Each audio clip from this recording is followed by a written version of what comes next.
Hello, my friends, and welcome back. Thank you very much for being with me again today. I'm so happy this article from Ukrainska Pravda cites another article from the Washington Post, because finally they come forward and say, yes, we did it. They don't really say it like that, but they don't hide anymore to tell us that they, which is the United States of America and other few countries, weasel countries, were the planners of the Ukraine war. They were the planners of the counteroffensive. They, in the same room, looking at the maps, as I said before, with the Ukrainians. But the Ukrainians made the decisions. Now, that means that the perpetrator, possibly the criminal, right? Because, NATO is not involved. Only Ukraine fights the Russians. So the perpetrator here, the suspect, the criminal, doesn't say, I did it. It's just the mass media saying, well, by being in the room and planning the counteroffensive, aren't you directly involved? Nobody asks that but me and a few others. So that's the way I see things. The best way to be is do not commit a crime. All right, that's the best. Underneath that is the person who commits a crime but has the power, dignity to say, yes, man, I committed a crime. Now, that divides into two. The ones who say, yes, I commit a crime and you can't fucking do anything about it, which is kind of like the Romanian style. All right? They say, yeah, man, I committed a crime, but I know the chief of police is my cousin, this guy is my uncle, that you can't touch me. That's better than the ones I'm going to go underneath. Obviously, the other option is to commit a crime and say, yes, I deserve to be punished, and, be punished about it, for it. Underneath is the one who denies commits the crime, but denies. No, I didn't. No. The other one is the one that commits a crime, but doesn't answer. Like Israel with the nuclear weapons, for instance. Do you have nuclear weapons? They all know. But they don't say anything about it. They don't confirm or deny. Right? And then underneath that is the one who said deny. As I said, we didn't. The other one is the one who deny it, but we know it's a criminal. But then he wants everybody else to look at him as being actually on top of everybody else, like the perfect guy. So he's the criminal. No, we all know it, but he wants to be perceived as being the perfect guy, like Al Capone. This, unfortunately to say, it sounds to me the United States government pursues. That is, they do all kind of hanky-panky, but if you catch them, they don't, since they did it, they don't go down the list to the bottom one, which is actually, we didn't do it, deny it, but then they say, you actually have to look at me as being the fantastic guy. And if you don't, then I'm going to smack you because I'm a nice guy. So this is the bottom of the bottom, unfortunately. Well, with this little thing here, they kind of got a little bit higher on my scale. Why? Because they at least come and say, yeah, we were over there involved, but that was not a crime. So they deny that's even a crime. Let's read the article. You are here to also determine if you think that these guys were involved and caught with the pants down, or they just don't care. Why? Because the population forgot. Most of it forgot. So US and the West insisted on Ukraine's targeted counteroffensive to cut off Russia from Crimea, the Washington Post. This is from Monday, December 4th. Now, listen to this. The Washington Post has provided an analysis of the preparations for the Ukrainian counteroffensive conducted and planned by the Ukrainians, correct? Because the Ukrainians are fighting Russia. We just, help here with money and sanctions and maybe troops, maybe intelligence, maybe picking up targets, maybe with some planning, basically with everything, but really saying we're right there, flying airplanes and attacking the Russians. I suspect the crews on the Leopard 2 and also on Abrams 1 tanks M1 tanks or whatever it is to be operated by Americans and Germans or others, but not Ukrainians, because they didn't have the capability to learn in such a short time to be experts in dealing with that. That's one. And the other one, they will not let a guy who just got his would you leave your son, allow your son, let's say he's 18, he's got his driver's license yesterday, and today you give him your Bugatti. Oh yeah, go man, with Bugatti, go from here to Florida, let's say 800 miles. Would you? I would not. And that's a Bugatti, that's mine. Imagine these guys give millions of dollars of tanks. Would you do that? And that Bugatti can be captured by bad dudes. The same here. So let's go back to the article.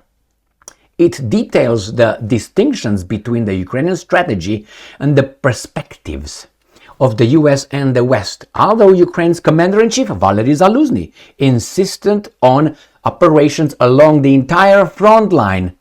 The United States and the West were leaning towards a surgical counterattack, specifically to cut off Russia from occupied Crimea. So Zaluzhny wanted along the entire front line, and the Americans wanted allies right here in this Zaporozhye region to cut it off. To cut off like Melitopol, Berdyansk line, which they did. This is the counteroffensive. So Zaluzhny wanted the whole thing, but he was overrode, is that how you say? By the Americans, who said, no, you just go here and you cut him off. And he said, okay, instead of going on the whole thing. Again, that tells you something, right? So let's go back here. Although Ukraine's commander-in-chief, Valery Zaluzhny, insisted on operations along the entire front line, the United States and the West, who's the West? Is, Austria in the West? Were they in the room over there? I guess not. Was Portugal part of the West? Were they in the room over there? I guess not. Was Ireland part of the West?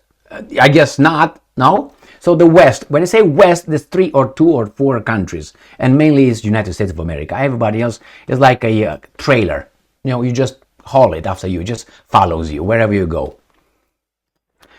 So here we have, on June 15, in a conference room at NATO headquarters in Brussels. So it was in the Brussels NATO headquarters.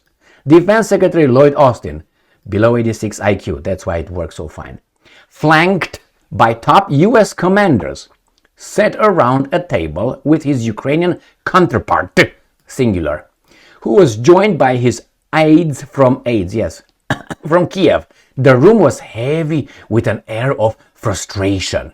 So who were the guys? There was Lloyd Austin with his top US commanders. It doesn't say anybody else.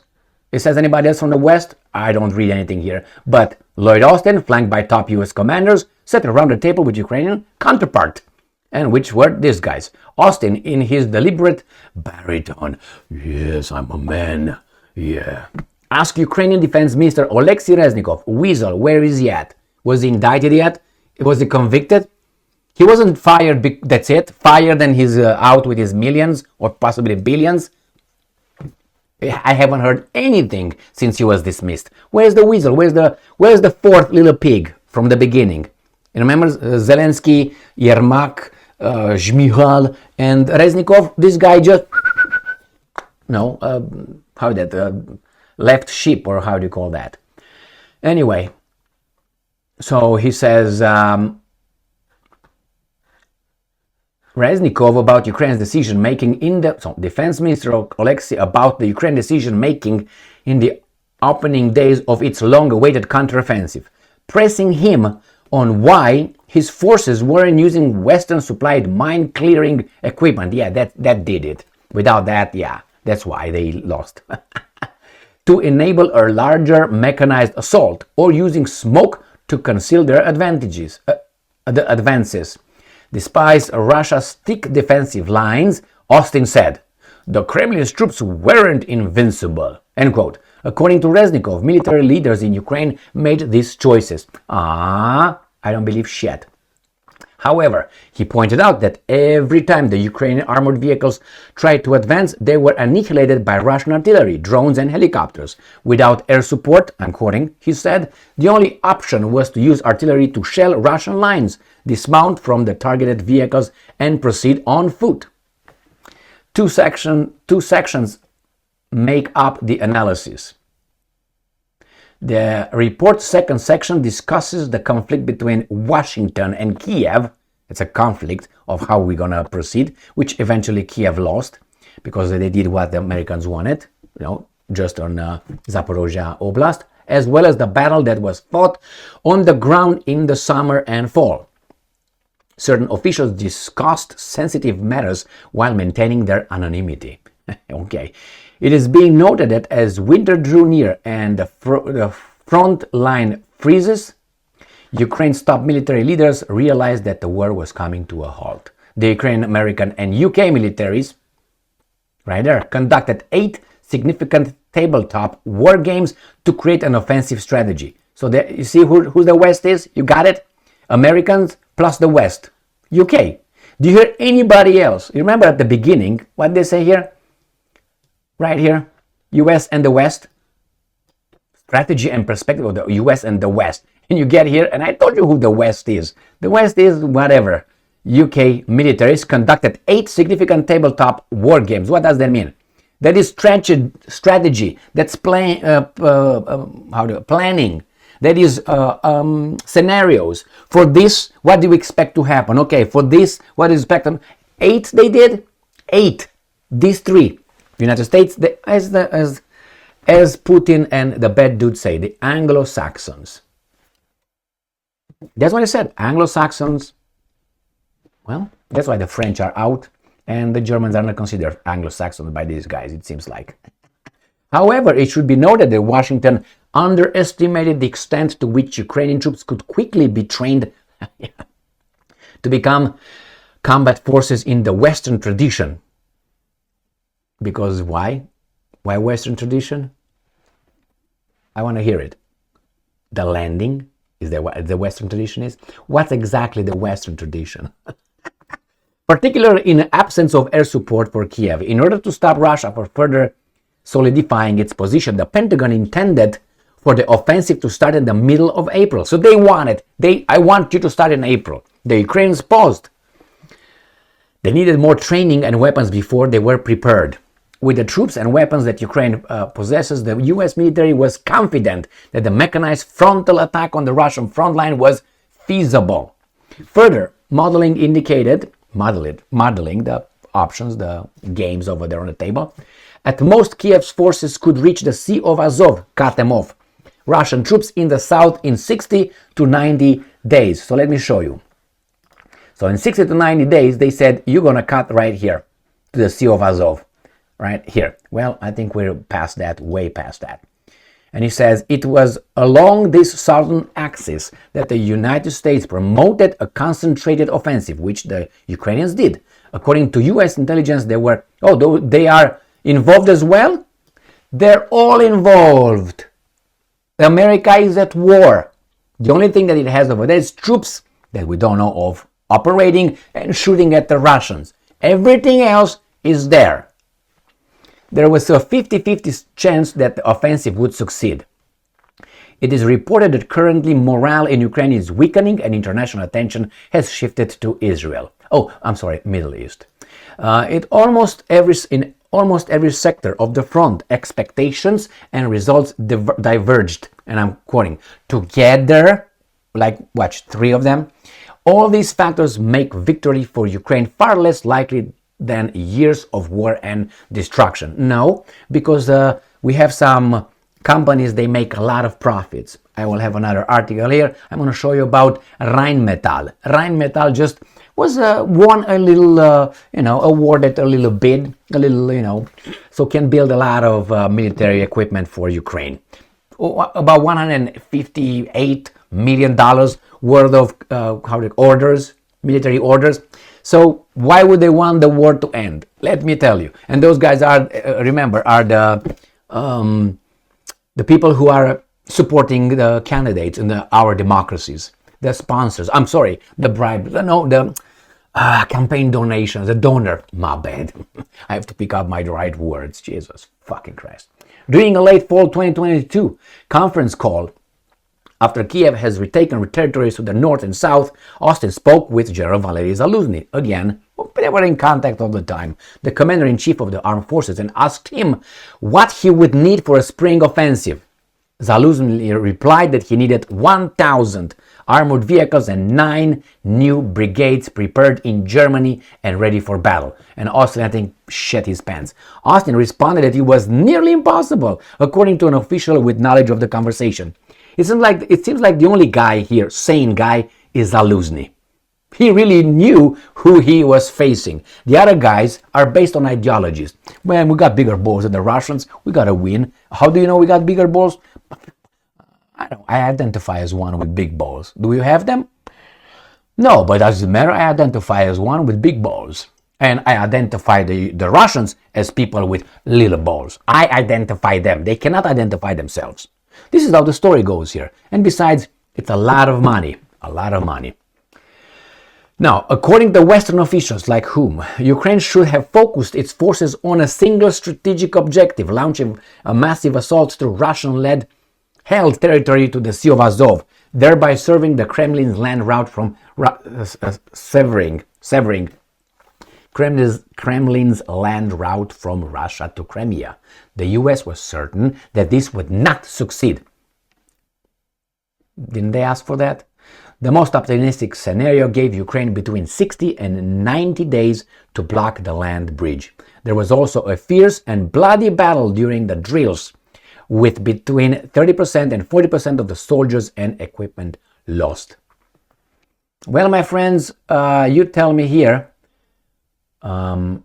Western officials saw problems with this approach, the Americans pop.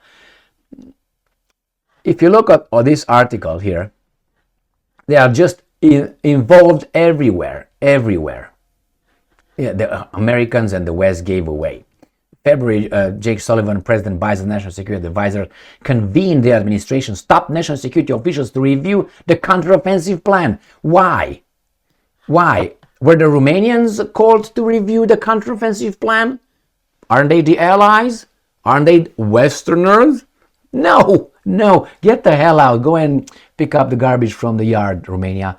And the same with everybody else. It's 2 countries. It's one, actually. As I said, Al Capone's plantation is like this. The master, blaster, Al Capone. Then you have the house servant, slave to, which is Great Britain. Stays in the house, makes food, gives a helping hand from time to time, bends over and gets a dip, but stays with the master inside and looks outside at the rest. The plantation slaves, the guys that cut the sugar cane. Everybody else, sometimes les enfants de la patrie, the French, they want to be where the Brits are because of, their love of one another. So they say, why should English stay in the house? I should be over there. Moi aussi. Me too. So he brings the mail. Goes in, the Brits open the door, the French click, stays in and forgets to leave. But the Brits immediately says, au revoir, monsieur, adieu. Leave, my friend, now. And the French puts his hat on, back. That's the way it is, my friends. That's the way it is. So Romania is over there with the pack on the man. So that Sullivan wondered if Washington and its partners successfully prepared Ukraine to break through Russia's heavily fortified defenses. Milley, oh my God, another below 86 IQ, another tard. Then showed the potential directions of attack. Oh, so he was the one. Oh, we're gonna go that way, and then that way. Let me put my glasses before. I'm gonna go this way. I'm gonna go that way. I'm gonna go that way. Jesus Christ! Now, Milley involved.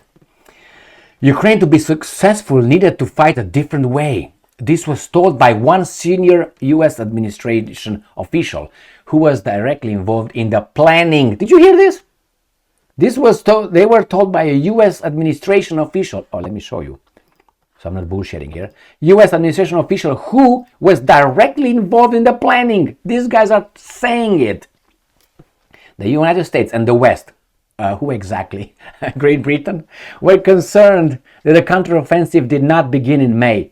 Well, you see, these guys are trying to, again, the Americans admitted, I think they want now to find someone guilty for all this. And I'm afraid they tried to get Zaluzny in this one. The Americans admitted that the list of wishes from Ukraine could be much larger, but by the beginning of the offensive, they received about 2,000 mine-clearing line charge launchers, more than 40 mine rollers and excavators, 1,000 Bangalore torpedoes, and more than 80,000 smoke grenades. Zaluzny had requested 1,000 armored vehicles. The Pentagon ultimately delivered 1,500, and they're all up by the Russians. In April, at a meeting at Ramstein Air Base in Germany, Zaluzny's deputy, Zobrowski, emotionally turned to Austin and those present and I said, "We're sorry, but some of the vehicles we received are unfit for combat." They're from Second World War probably. Bradley and Leopards had broken or missing tracks. So the Bradleys, let me show you, I'm not lying. Right here. Bradleys and Leopards had broken or missing tracks. German Marder fighting vehicles lacked radio sets. They were nothing more than iron boxes with tracks. Jesus Christ. What can I say, my friend? It's all kind of names. We got Cavoli, senior commander, promised to check it. The Pentagon concluded Ukrainian forces failed to properly handle all... I told you, it's the Ukrainians. The Pentagon concluded that Ukrainian forces failed to properly handle all equipment after receiving it. Austin instructed Aguto to work more intensively with Ukrainian colleagues in terms of maintenance. They were stealing or something. Early in June, the counteroffensive finally got underway, with some Ukrainian units made quick progress, retaking villages in Zaporozhye Oblast south of blah blah blah. In other areas, Ukrainian forces were not fully protected from Russian firepower, even with the use of Western weapons and training. Conclusion: NATO did not lose, Ukraine lost. What did I tell you? These guys are preparing for and put Ukraine in front everywhere. We were not even involved. We told you, we helped you, we gave you everything, and ultimately you stopped. You lost, not us. After, this is what I foresee is happening. After NATO will lose against the Russians in Ukraine, that's how it is. They will make it sound that it was like a compromise. The Russians kind of lost a little bit, but we kind of won a little bit, like 60 or let's say 55-45. Ukraine definitely lost because they were, but NATO, no, NATO was not even involved. NATO, do you know that? Was a little bit involved, but no, it was Ukrainians, but they mismanaged everything. We told them what to do, they didn't listen. It's their fault. But if we would get involved with Russia face to face, we would fuck them up, man. I'm dreaming of a white Christmas. That's the way these guys are. They're dreaming, delusional. But they can't say, yeah, man, we lost. How many countries? US and the Allies and the West lost against one country. Russia with an economy no bigger than Italy's. Remember how they were laughing? No bigger than that. Guys are just, they're not industrial. And they, what? Now, if you think that things are different, we meet in about, a few months, maybe a few weeks, when what I just said is going to happen. And the loser is going to be Zaluzny or other guys. You're going to be, he did it, they did it. People that you never heard of probably will be the people that fucked up. Not Austin, not Zelensky. No. Maybe Zaluzny. I'm not certain yet if these guys are going to drag Zaluzny out and throw him under the bus. But it depends on how much power and authority he really has with the army, with the military. Because if he has it, you can't touch him. Cannot. It's like MC Hammer. Can't touch it. Okay. All right, my friends. Here it is. They come and tell us, I told you these guys operate, they plan, they tell these guys everything, and now they say, it wasn't us whatsoever. I will save this article for future reference, and remember this video. Thank you very much for being with me again today. Stay strong, stay smart, look for the truth, and be just.